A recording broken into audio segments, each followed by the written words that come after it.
Merhaba, selamlar, saygılar. Kanalımıza hoş geldiniz dostlar, güzel insanlar. Merhabalar. Merhabalar arkadaşlar. Bugünkü videomuzda bir tane Türk misafirimiz var yanımızda. Kendisi uzun süredir Arjantin'de yaşıyor ve Arjantin'de danışmanlık hizmetleri falan da yapıyor. Onu öğrendik. Bugünkü videomuz kendisiyle hem tanışma olacak.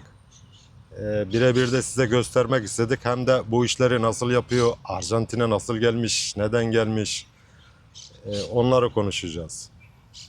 Şimdi öncelikle videoya şöyle başlamak istiyorum.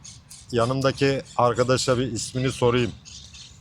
Ondan sonra Arjantin'e neden geldiğini sorayım.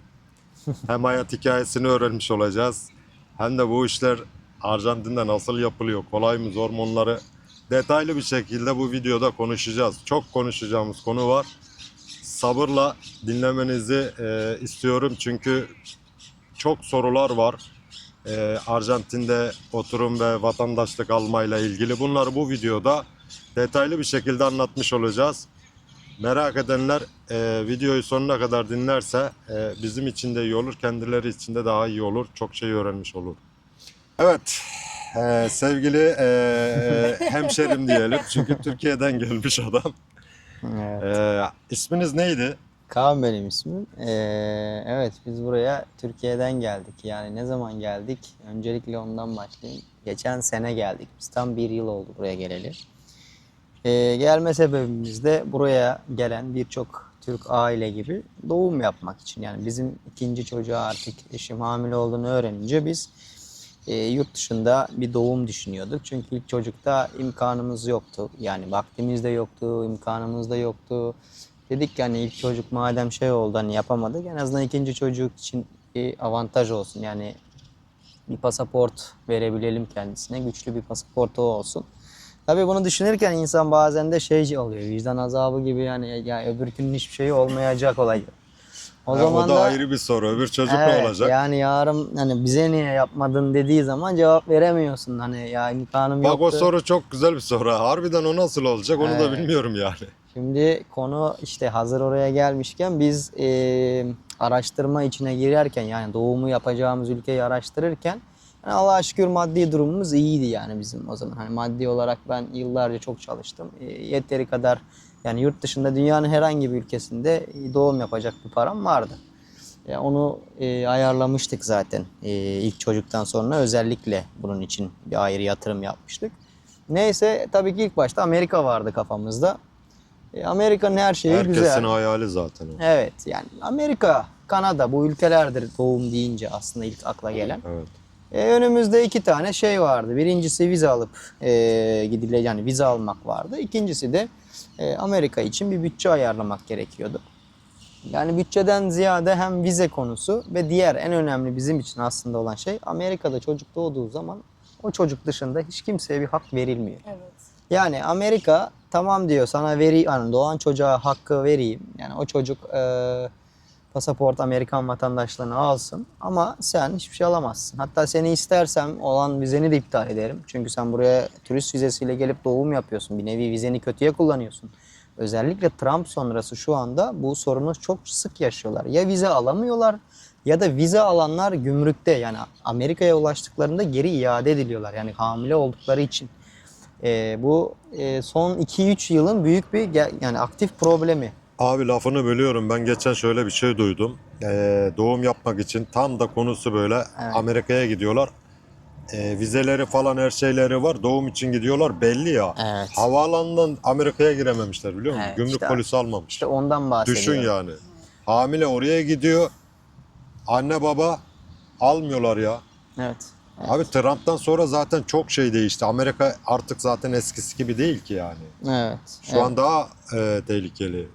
Bana göre şahsen öyle. Yani o vardı. Hadi bunlar halledilecek şeyler. Bir şekilde erken gidersiniz. Yani hamilelik ne deneyim? Atıyorum size 10 yıllık vize aldınız. Gidersiniz bir sene öncesinden veya atıyorum daha 1 aylık 2 aylık eşiniz. Gidersiniz orada beklersiniz. Hani o zaman kimse sizin hamile olduğunuzu bilmez. Ama olay o değil. Yani bizim asıl karar vermemizde etki olan şey çocuk. Yani diğer çocuk ne olacaktı? Yani büyük çocuk. O yüzden araştırırken iki tane ülke kaldı açıkçası. Ya Brezilya olacaktı ya bu Arjantin olacaktı. Ben Arjantin'i zaten duyuyordum. Çünkü biz 5 yıla yakın Moskova'da yaşadık yani.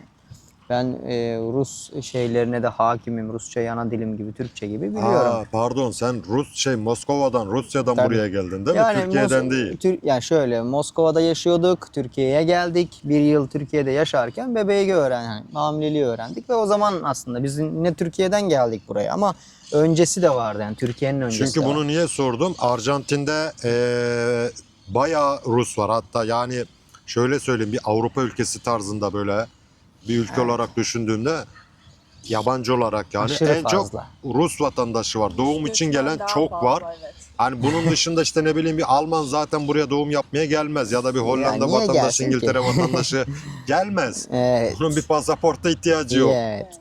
Yani hatta bununla ilgili bir haber var. Yani yazarlarsa internette görürler. Bir ara Türk Hava Yolları'nın buraya gelen uçağında 24 tane hamile Rus bayan varmış. Ha, duydum onu. Duydum onu. Ve o olaydan sonra da Arjantin'de geçen sene şeyler işte bu vatandaşlık için 2 yıl yaşama şartı getirildi ve migrasyon işleri zorlaştı. İşte o olayı tetikleyen olay oydu aslında. Abi bir dakika dur ya. Onların yüzünden mi oldu bu 2 yıl? Evet, Allah'ım aslında o yüzden yarabbim oldu. ya. Yani Şimdi ana sebebi oydu, evet. Şimdi şöyle söyleyeyim. Bu 2 yıl burada zorunlu, yani fiziki olarak burada yaşamanız gerekiyor gibi bir şart yoktu değil mi? Yok, önceden yoktu. Ondan sonra Mesela hatta bizim şöyle yoktu yani. söyleyeyim. Biz geldik hemen kendimize de vatandaşlığa başvurmuştuk. Kaçak olarak bile yaşamış olsanız yani resmi bir oturum kartınız olmasa bile 3 yılın sonunda, yani Mercosur ülkeleri dışında kaldığı için Türkiye vatandaşlık başvurusu hakkınız oluyordu. Yani oturum kartınız olmasa bile. Yeni başkan geldi, bu kuralları tek tek değiştiriyor. İşte en sonunda bunu yaptı. 2 yıl dedi burada yaşayacaksınız. Ondan sonra dedi vatandaşlık şartlarından bir tanesini oluşturmuş olacaksınız dedi. Sonra vatandaşlığa başvurabilirsiniz diye böyle bir şey çıkarttı. Eskiden yoktu, ne güzel. Evet. 3 evet. yıl burada yaşa lay lay lom, ondan sonra vatandaşlığa başvur. Evet. Evet. Neyse. Öyleydi, değişti. Evet. Yani öyle bizim hikayemiz. Biz araştırırken tabii Brezilya'da da imkanlar vardı ama Brezilya pek böyle sağlık sistemi açısından Arjantin kadar gelişmiş veya olumlu ben şeyler okumadım. Yani tehlikeliydi gideceğimiz vesaire, yani çok bir yerde bilinmiyordu. Brezilya'da bir de gitsek kim yardım edecekti? Hani hiç kimse de yoktu. Hani doğumda, yani doğuma, sonuçta doğuma gidiyorsunuz. Yani insan her türlü korkuyor, yanında küçük bir çocuk var artı. Yani o yüzden Arjantin'e geldik. Diğer sebebi de burada Ruslar doğum danışmanlığı yapıyordu. Biz onlardan da danışmanlık aldık. Yani şu an yaptığım işi ben bizzat parasını verip onlardan da danışmanlık aldım. Güzel bir süreç oldu. Bizi çok güzel yönlendirdiler, evimizi buldular, karşıladılar vesaire. Yani bu şekilde bizim aslında Arjantin yolumuz şey oldu. Şimdi Kaan Bey, ben onlara geleceğim abi. Onu ayrıyetten tek tek sormak istiyorum. Merak edenler Evet. oluyor çünkü.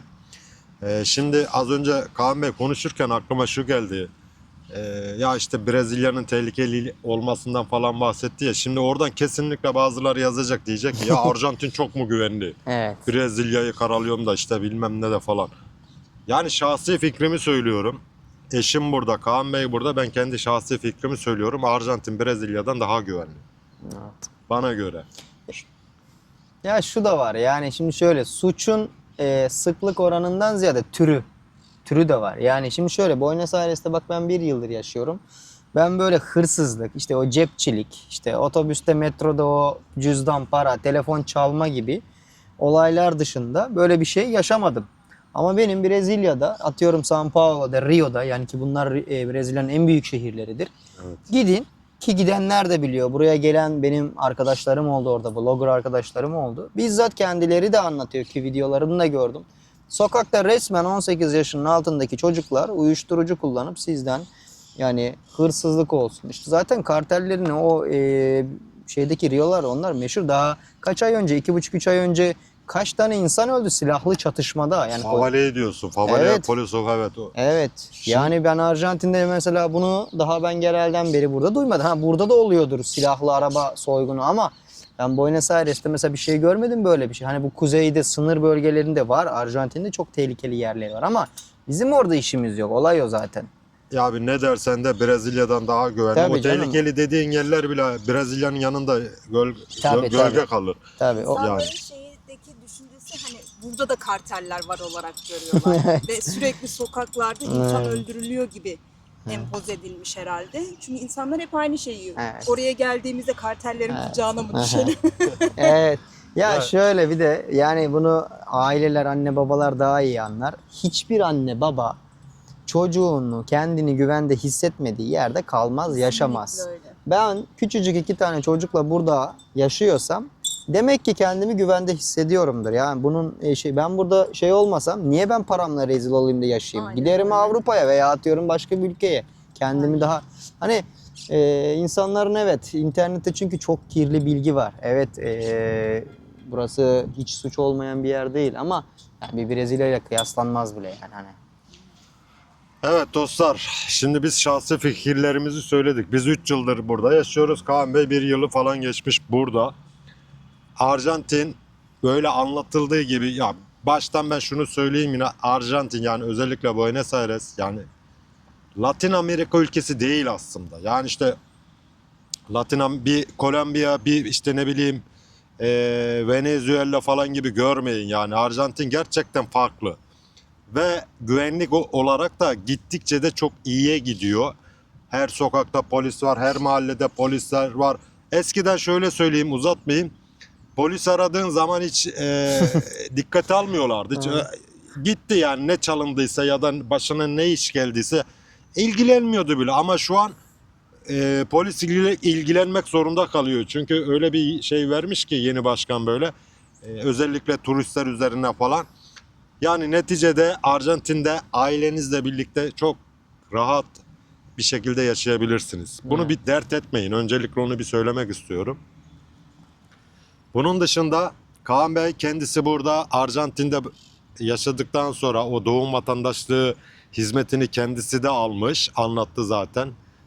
Rus vatandaşlarından falan. Burada bir çevre yapmış. Çok da güzel bir sistem kurmuş. Videoya başlamadan önce kısaca biraz konuşmuştuk. Şimdi çok soranlar oluyor. Arjantin'de doğum yoluyla vatandaşlıkla ilgili sorular var. Şimdi ben şunu sormak istiyorum mesela sizin adınıza da. Kaan Bey, bir aile Arjantin'e gönül rahatlığıyla gelebilir dediniz. Evet. Burada biz nasıl ben çocuğumla yaşıyorsam onlar da yaşayabilir. Evet. Özellikle de Buenos Aires dediniz. Evet. Arjantin'de doğum yoluyla vatandaşlık almak kolay mı? Öncelikle böyle sorayım, daha sonra soruyu şey yaparım.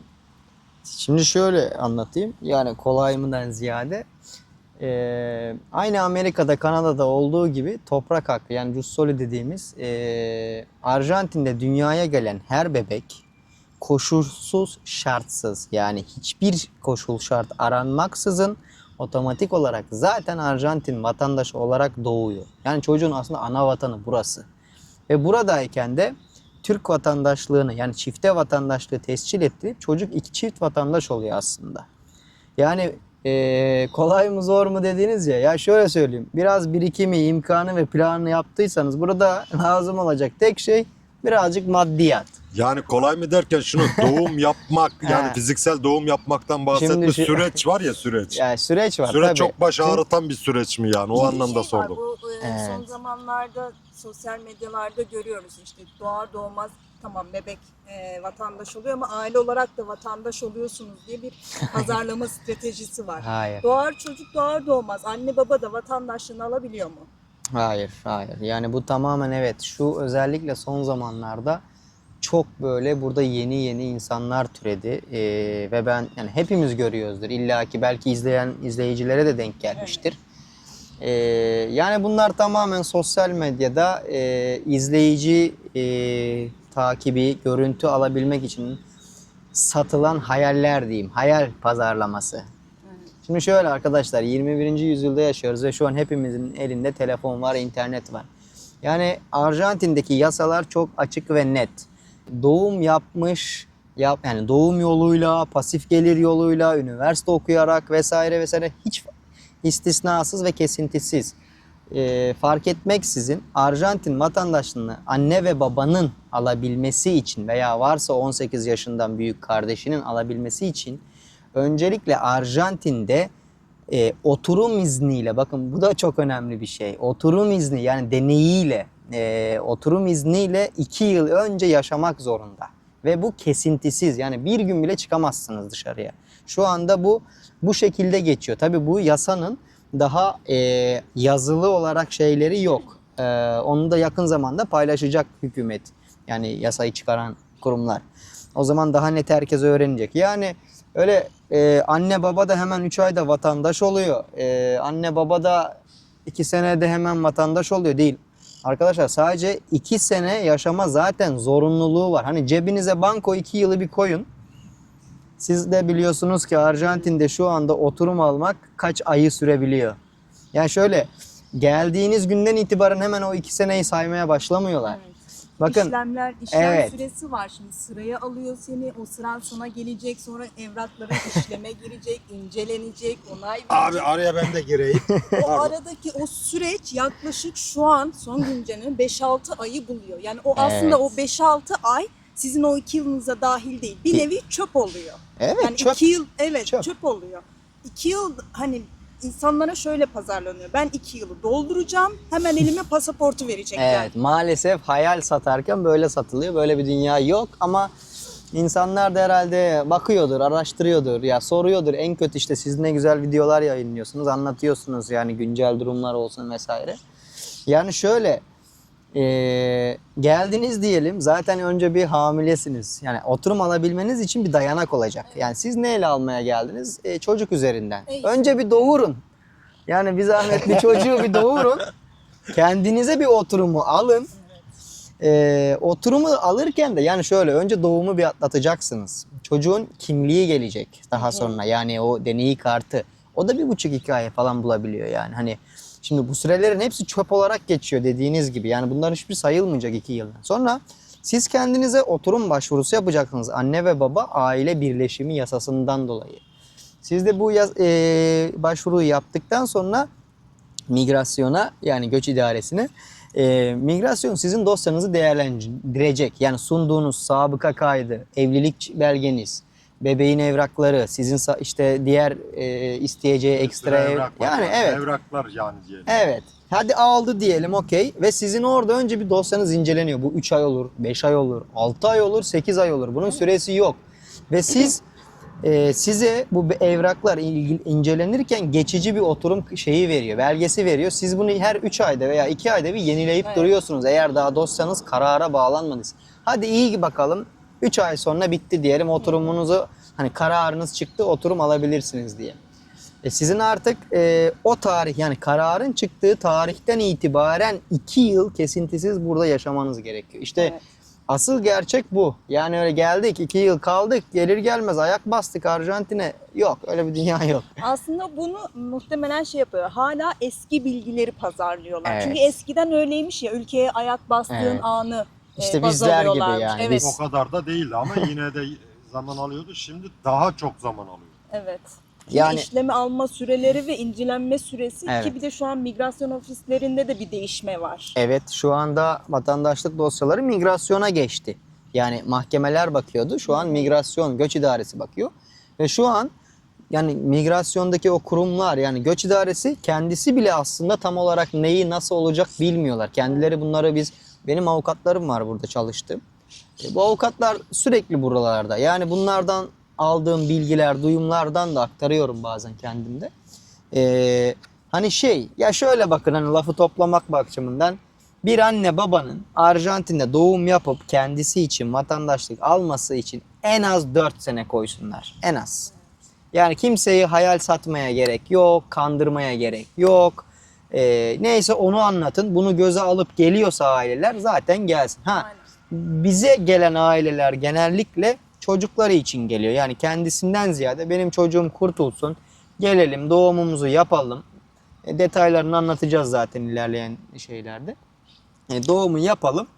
Ondan sonra da pasaportunu çocuğumuzun alalım, artık dönelim geriye. Bu. Abi orada şöyle bir şey de olabiliyor galiba. Ben biliyorum ama sen de teyit et. Şimdi çocuk burada doğum yaptı. Çocuğuna Arjantin pasaportunu aldılar diyelim. Evet. Anne baba bir 10 yıl sonra tekrar gelip buradan o şekilde oturum alabilir mi? Çocuğu burada tabii, doğum yaptığı için. Tabii. Niye Bak alamasın? alabilirmiş. Çünkü niye Yani alamasın? anne babanın da öyle bir avantajı var mesela. Şimdi şöyle düşünün, yani bu illaki geldiniz, doğum yaptınız, hemen başvuracaksınız da diye bir şart yok. Niye yok? Şimdi sizin zaten başvururken yaptığınız dayanağınız aile birleşimi yasası, anayasada olan, bunu dayanak alarak başvuruyorsunuz. Şimdi şöyle, sizin çocuğunuz artık ölene kadar Arjantin vatandaşı olacağı için, yani Arjantin vatandaşı olduğu için siz 50 sene sonra da gelip de aslında, yani yasalar değişmediyse herhangi bir şey, gelip başlayın. Çünkü çocuk Arjantin vatandaşı, bu çocuğun anne babası sizsiniz. Siz istediğiniz zaman Arjantin'e, evet ya biz sıkıldık artık hadi Arjantin'e yerleşelim diyebilirsiniz yani. Öyle de bir büyük avantajı var. Tabii. Yani özetle ben şahsi fikrim şunu söylemek istiyorum. Kaan Bey burada doğum danışmanlığı yapıyor ve bunu çok profesyonelce yapıyor. Yani burada bu işlemleri yapmak bu kadar basit ve kolay değil. Sonuçta işin içinde sağlık var. Evet. Çocuğun, annenin sağlığı var. Şimdi bunun belirli kriterleri var. İşte devlet hastanesi var, özel hastane olayı var. Devlet hastanesinde olmuyor olayı var. Özel hastaneye de daha doğrusu doğum yapmanız daha doğru olması gereken o. Ya ne bileyim bunun maddi bir külfiyeti var. Ondan sonra belirli bir sonuçları var. Yani rastgele böyle internette, sosyal medyada veyahut da YouTube'da şurada burada ya işte birini bulduğunuz zaman iyi düşünün. İyi araştırın. O kişinin işte ne bileyim üslubundan, konuşmasından tutun da yani bir dediğini tutuyor mu? Evet bunlar böyle mi? Yani bu işler öyle kolay değil. Türkiye'den gelip de burada işleri yarım yamalak kalan aileler oldu. Doğum esnasında sorunlar oldu yani teferruatına çok girmeyeyim ama o insanların bütün sorunlarını Kaan Bey burada tekrar halletmek zorunda kaldı, tamam mı? Adamlar gelmiş ben size doğum danışmanlığı yapacağım verin bana 10.000 dolar. Abi bilmiyorum millette de amma para varmış ya. 10.000 dolar falan para vermişler bir de burada mınlar olmuşlar, mağdur olmuşlar. Ondan sonra bunların yarım kalan işlerini bu çocuk halletti. Çocuk diyorum arkadaşım gibi kendisi kusura bakmayın. Kaan Bey halletti. Yani dediğim gibi bu işler bu kadar kolay değil. İşin içinde sağlık var, doğum yapacaksınız, çocuğunuz var, çocuğunuzun geleceği var. İyi düşünün, doğru karar verin. Şimdi Ya tabii bir de hemen bu konuşmamın arkasından mesela ben şunu sormak istiyorum mesela. Yüzeysel olarak anlatır mısın süreç nasıl işliyor doğumda? Mesela tabii. bir aile bizi buldu. Şimdi bu videodan sonra bana ulaşabilirsiniz mesela. Evet biz karar verdik. Arjantin'de doğum yapmak istiyoruz. Bu konuda bize danışmanlık yapar mısınız diyen aileler bana özelden de yazabilir. Kesinlikle tabii ki ilgileniyorum. Şimdi bu süreç nasıl işliyor? Yüzeysel olarak 1, 2, 3 böyle anlatacak şimdi Kaan Bey size. Tabii yani anlatayım çünkü bu en çok zaten merak edilen şey. Yani biz şimdi geleceğiz, nasıl olacak, ne yapacağız? Çok normal bir şey. Yani bizi ne bekliyor? Bir bilinmezliğe gidiyor çünkü insanlar. Şimdi şöyle önce şundan bahsedeyim hazır başlamışken. Bu iş tek başına yapılacak bir iş değil zaten. Yani bu işi tek başına yapan bir adam ya sizi yarı yolda bırakır, ya işinizi yarım yapar ya da bir yerde bir sorun olur. Niye? Benim şimdi bu işi yaparken zaten ekibim var. Çünkü ben kendi İspanyolcamı sağlık alanında kullanacak kadar yeterli görmediğim için ben yani iyi derecede İspanyolca bilen ki zaten bunların yarısı tercümanlar, yeminli tercümanlar, hukuki süreçler için anlaşmalı olduğum avukatlar ki benim zaten burada danışmanlık adı altında yani yabancılara buradaki danışmanlık, rehberlik adı altında bir bireysel şirketim var. Ki ben verdiğim hizmetleri de zaten burada faturalandırılıp hizmetini veriyorum. Tamam. Ve benim çalıştığım ekibimde Türk bayanlar var. Kendileri yıllardır burada yaşayan bir aileler ve ben bunların hepsinin İspanyolcalarını bizzat teyit ettirdikten sonra aslında o insanlar çalışın. Çünkü sağlık işin içinde. Yani şöyle doktora gittiğiniz zaman Doktor A der, siz B dersiniz, olmaz. Bu sonuçta bu sağlık tabii işi. çünkü Tabii bir ki. yanlış anlarsın, yanlış Yani ilaç kullanırsın. insanların ya da- mesela en çok bana yaptığı yorumlardan birisi, hani siz daha geleli bir sene olmuş. Hani siz ne biliyorsunuz, siz ne kadar dil biliyorsunuz. Ya işi zaten yöneten, hani yöneten benim, ama işi bireysel fizik olarak hani benim çalıştırdığım insanlar yapıyor. Yani bir yeminli tercüman yapıyor evrak işini. Veya atıyorum hastanede size rehberlik edecek olan bayanın İspanyolcasını siz zaten tartışamazsınız. Sular seller gibi. Ben bunların hepsinin teyidini aldıktan sonra bu insanlarla çalışıyorum. Yani ki zaten öyle olmasa benim burada hani kaç tane aileler geldiler gittiler, memnuniyetsizlik olur. Der ki bu insan dil bilmiyor veya işte siz vesaire vesaire gibi. O yüzden ekip Abi, olarak çalışıyorum. Bu kere abi diyeyim. Şimdi bir virgül atacağım. Evet. Şimdi işin özeti şu. Yani burada bireysel olarak tamam siz gelin doğum yapın. Yaparız ya, hallederiz ya. Olur ya, sıkıntı yok. Böyle bir şey yok. Bu esnaf ağzıyla konuşuyorum. Böyle bir şey yok. Siz gelin biz hallederiz. Yani ben diyelim ki mesela çok iyi İspanyolca biliyorum, örnek vereyim. Yetmez. Yetmiyor. Şimdi bu adam ne yapıyor? Ben onu sordum. Şimdi Evet. bu adam az önce konuştuğu, anlattığı gibi bir ekip kurmuş, tamam mı? Bir ekip. Bunun içinde profesyonel bir avukat var. Devamlı aynı kişiyle çalışmış. Evet. Anladınız mı? Ondan sonra yeminli tercümeni var.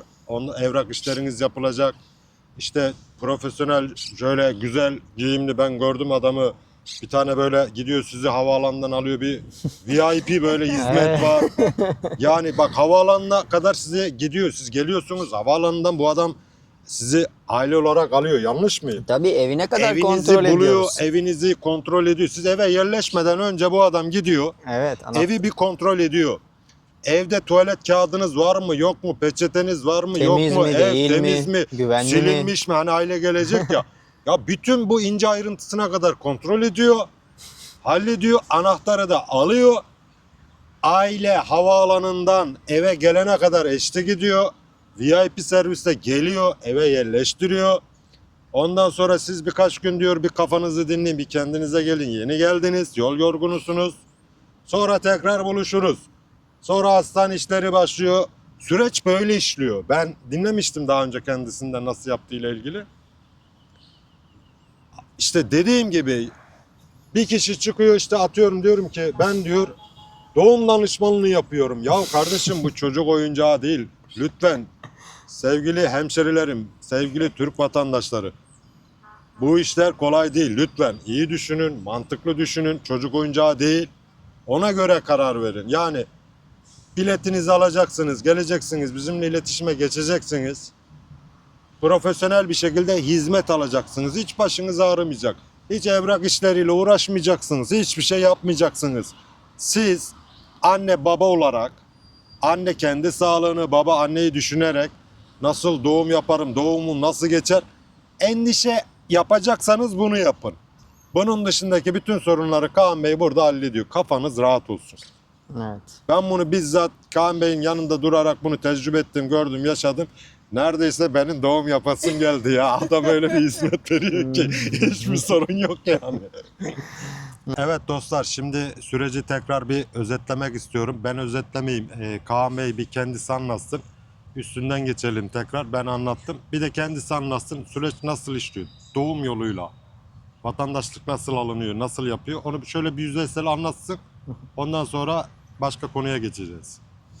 Evet, ya kısaca çok uzatmadan anlatayım sizin de söylediklerinize ek olarak. Şimdi doğum öncesi bir süreç oluyor. Yani ailelerle biz önce daha Arjantin'e gelmeden süreçleri, hamilelikleriyle ilgili bilgi alıyoruz. Detaylı görüşmeler yapılıyor zaten. Bu görüşmelere istinaden bir planlama yapılıyor. Yani doğum öncesi Arjantin'e geliş için gelecekleri tarih, kalacakları yer hakkında vesaire bunlar planlanıyor.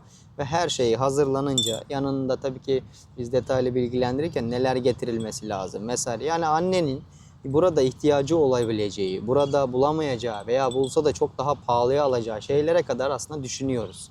Bunların hepsinin bilgilendirmesi yapıyoruz. Aile buraya bu şekilde hazırlıklı yola çıkıyor. Şimdi bu Türkiye'deki daha buraya gelmeden önceki süreç. Daha sonra buraya geldikleri zaman zaten havalimanından biz karşılayıp Önümüzdeki bir ay boyunca, yani geldikleri süreden itibaren bir ay boyunca burada doktor ve hastane tanıtımları yapıyoruz. Tabii yani illaki gelen aileye siz burada doğum yapacaksınız bu doktorla diye bir dayatma yok kimseye. Çünkü biz burada aslında aracıyız. Biz tanıtımını yapıp bilgi veren bir aslında merci olarak işlev yapıyoruz. Bizim burada çalıştığımız çok fazla özel hastane var. Yani buranın en iyi özel hastaneleri. Buradaki başhekimlerle benim birebir tanışmışlığım, oturmuşluğum var. Doktorlarla aynı şekilde ki burada doğum yapıp referans olmayan bir doktorla biz zaten çalışmıyoruz veya tavsiye etmiyoruz. Yani aile geldiği zaman buraya farklı hastaneler ve farklı doktorlar görüp bunların sundukları imkanlar, fiyatlar vesaire, yani doktorun o enerjisini, özellikle doğum yapacak olan birisi için bu çok önemli. Görüyorlar, karar veriyorlar ve diyorlar ki evet Kaan Bey, bizim burası içimize sindi, bu doktor güzel, bize hoşumuza gitti. Burayla biz devam etmek istiyoruz ve biz bu doktorla artık süreç neyse, işte evrak işi ise evrak işlemlerini başlatıyoruz ve gerekli muayenelerdir vesaire, bunlar artık tahlillerdir. Doktorun yönlendirmesiyle, yani onun söylediği, yazdığı sevklerle biz hepsini adım adım ilerliyoruz. Doğum oldu, bitti diyelim. Doğumdan sonra da artık anne baba bebekleriyle vakit geçirirken biz arka planda yeminli tercümanlar ve avukatlarımızla beraber resmi evrak işlemlerini yapıyoruz. Aslında annenin, babanın burada gördüğü bir şey olmuyor. Yani acaba bunu nerede yapacağım, onu burada yapacağım gibi bir derdi olmuyor. İşte burada aslında biz danışmanlığın önemi var. Yoksa yine yapar. Gelen bir kişi yapamaz değil. Yaparsınız ama çocukla işte oraya git. Siz kendiniz de burada yıllardır yaşadınız. Ne kadar zor oldu. Yani zordan ziyade yani yorucu olduğunu Yorucu, biliyorsunuz. evet. Hani bir de üstüne üstlük yeni doğan bir bebeğiniz var. Yani bu bebeğin daha doğumdan sonra kontrolleri de oluyor. Yani hani doğum bitti, biz size hani bay bay demiyoruz. Bebeğin evrak işlemleri başlatılıyor. Bebek burada Arjantin pasaportunu ve Türk vatandaşlığını tescil edip dönüş vaktine kadar biz bütün işlemlerini yapıyoruz. En sonunda artık her şey hazırsa dönüş transferini de ayarlıyoruz. Havalimanına teslim ediyoruz, bırakıyoruz ve artık Allah'a ısmarladık diyoruz. Bu kadar. Peki şeyi soracağım Kaan Bey. Atıyorum Türkiye'deki bir özel hastane ile buradaki özel hastanenin fiyatlarını karşılaştıracak olursak çok büyük farklar var mı? Muhtemelen izleyicilerimiz de merak edecektir bu konuyu. Ya bu evet en çok aslında merak edilen konulardan biri. Maliyeti ne? Hani biz tamam güzel, her şey hoş da bunun bize maliyeti ne olacak? Arkadaşlar şimdi ben bunu geçen kendi sayfamda da paylaşmıştım. Arjantin'deki doğum paketlerin, yani özel hastane, iyi bir özel hastaneden bahsediyorum. Doğum paketlerinin doktoru, işte ebesi, anestezi uzmanı vesaire komple her şeyiyle beraber 4.000-5.000 dolar arasında değişiyor. Niye 5.000 dolar diyorum?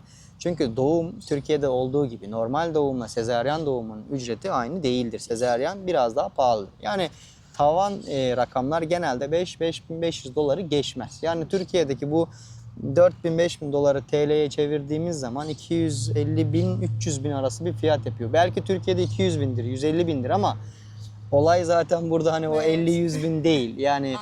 siz arada küçük bir aslında bir fark ödeyerek çocuğunuza burada Dünyaya açılan bir dünyaya hediye ediyorsunuz. Amerika'ya niye gidiyorsa, yani Aynen. Amerika'ya 40-50 bin doları niye harcıyorsanız burada da bu var. Ama her türlü Arjantin şu an dünya kıyaslamasında, yani bu doğum turizminin yapıldığı ülkeler arasında en ekonomik ülkelerden birisidir yani. Aynen. Abi şimdi normalde burada şöyle hemen geleyim Arjantin'e, yarın vatandaşlığım bir hafta içerisinde pasaportumu alayım, vatandaşlığımı alayım demenin tek bir yolu var. Başka yok. O da geleceksiniz Arjantin'e, 500.000 dolar ve üstünde doğrudan yatırım yapacaksınız. En az 11-12 tane Arjantinli çalıştırmak şartıyla bir iş yeri açacaksınız. Yatırım 500.000 dolar ve üstü olacak. O zaman böyle bir haftada alırsın pasaportunu ailecek. Ya millet 500.000 dolar veriyor. Siz doğum masrafının parasını ödeyeceksiniz. 5.500 dolar falan diyor. Ondan sonra bir danışmanlık ücretini ödeyeceksiniz. Bu süreçte zaten hiçbir şey yapmayacaksınız. Bu mantıkla bakınca harcanan Bilet para, alacaksınız. bilet alacaksın, biletin parası, konaklama Yani. paranı, onlar da çok bir şey değil. Taç çatlasın cebinizden 15.000 dolar gider.